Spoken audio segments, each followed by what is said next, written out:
अम्पैथ भारत के प्रमुख diagnostic network में से एक है। अब मेरठ में भी मरीजों को उच्च गुणवत्ता और सटीक जांच सेवाएं उपलब्ध करा रहा है।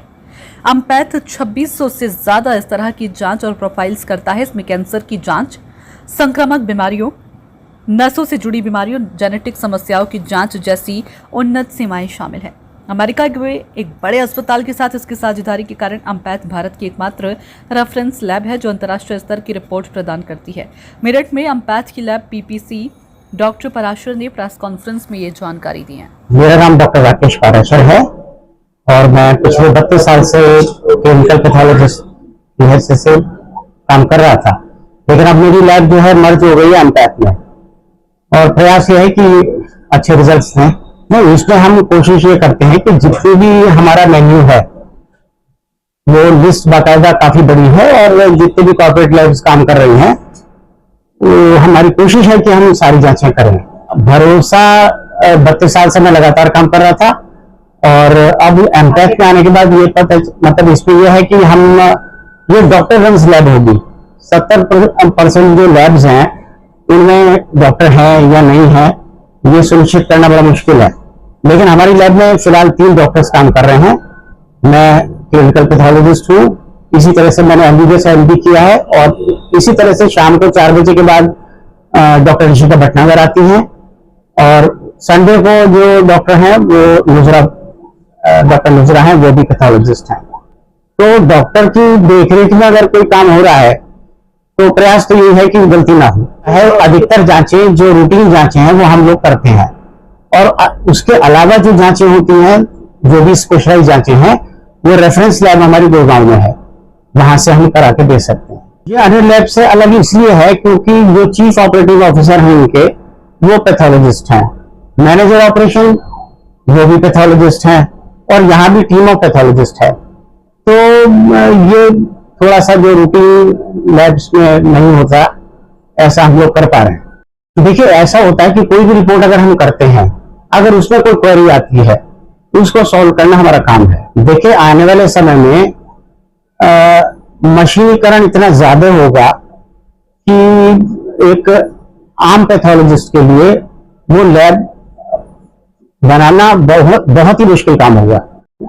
ये मतलब नई चीज तो जो भी जितने भी नए टेस्ट अगर हम जो भी वर्ल्ड वाइड होंगे, क्योंकि ये ग्लोबल कंपनी है, तो जो भी नए एडवांसमेंट होंगे या नई चीजें आएंगी वो हमारी लैब में उपलब्ध होंगी। हमारी लैब जो है पिछले 1 साल से ही चल रही है और 1 साल में ये डाटा तो मेरे ख्याल से जो सेल्स के हमारे ये लोग बता सकते हैं कि कितने इन्होंने कैंप्स किए, कितने फ्री कैंप्स किए हैं, कितना महीने में कम से कम 2 कैंप्स हम लोग कर लेते हैं। तो सर वो डॉक्टर जो में लगते हैं या कैसे लगा देते हैं? डॉक्टर लैब में ही रहते हैं। ये तो डॉक्टर तो हम ही रहते हैं और स्टाफ रहता है हमारा। वहां से भी जो टेस्ट आते हैं वो सब्सिडाइज रेट्स में आते हैं और उनको हम करते हैं।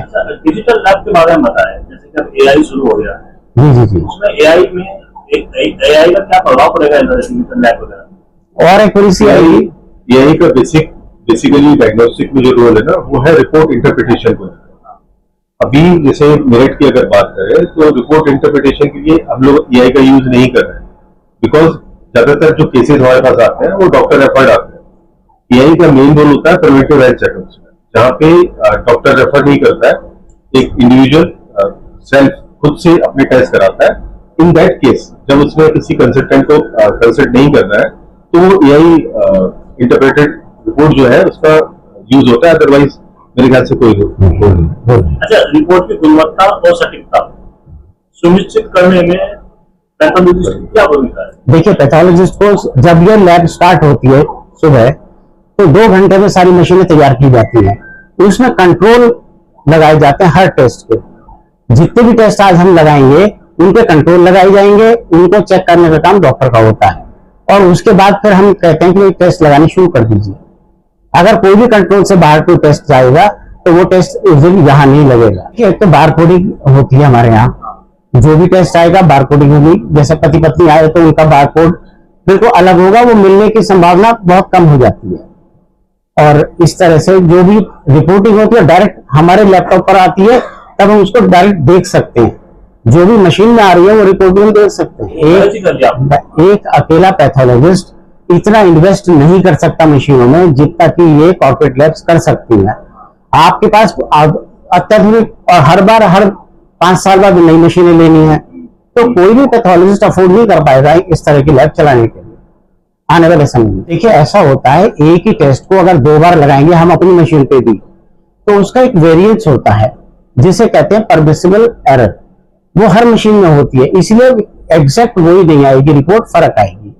और किस समय पर आपने वो टेस्ट कराया है, उस व्यक्ति की क्या एज है और क्या वो मेडिसिन ले रहा है, इन सब चीजों पर निर्भर करता है वेरिएंस।